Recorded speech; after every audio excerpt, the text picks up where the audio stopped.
Welcome to another Fearless and Fabulous Friday. Today I'm talking about self-sacrifice. Now, I don't know about you, but I was raised with the belief that self-sacrifice makes a woman beautiful. Well, what I know now, I have to say, boo to self-sacrifice. Seriously, let's just take a look at the word sacrifice. It literally means to die. There is nothing beautiful about self-martyrdom. There is nothing attractive about suicide. So why are we killing ourselves? Seriously.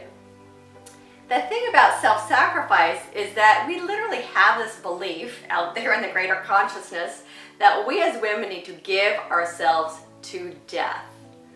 The problem with that is that it doesn't serve anyone.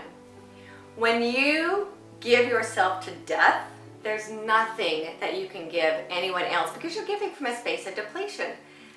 When really what you need to be doing is what I call self-honoring. So this whole idea of self-honor was completely new to me until a couple of years ago.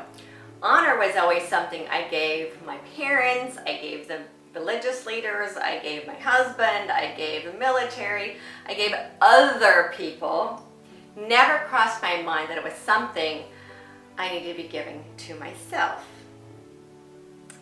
And here's the thing with self-honor.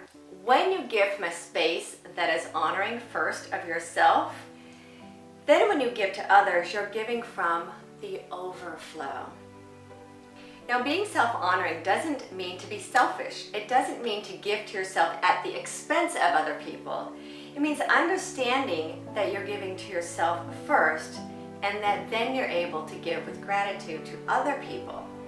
And one of the problems with self-sacrifice is that we literally are killing ourselves. And the only way a lot of us can deal with this depletion is antidepressants, a few glasses of wine, indulging in food.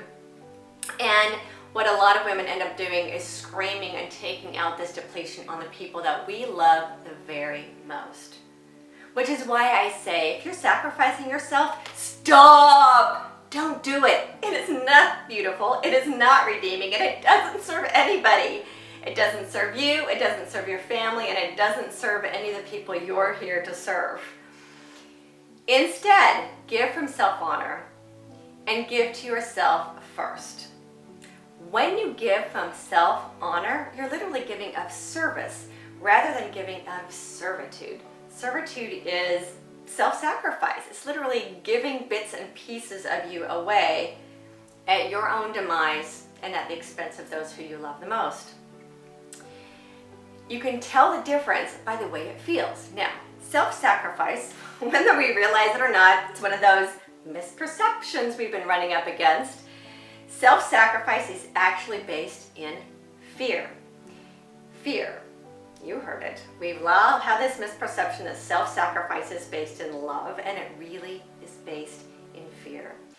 Fear of how we're going to be perceived, fear of not doing enough, fear of not being enough, fear of not doing the shoulds.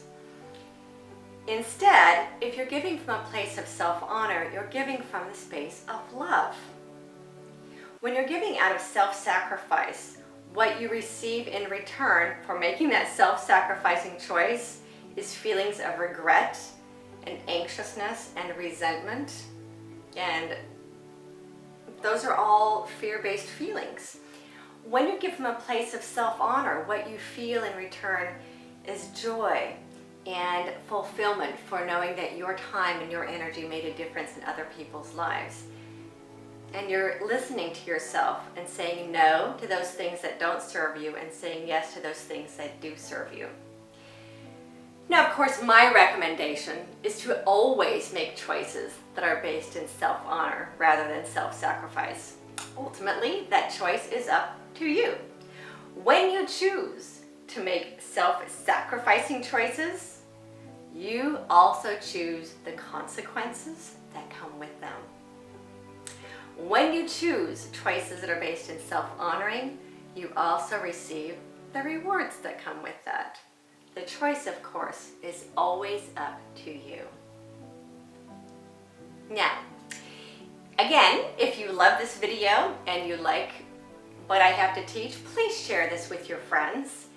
And please take a few minutes to go to my blog. Put in a few words about your comments, what you think, anything you'd like me to touch in the future, and I will gladly receive them.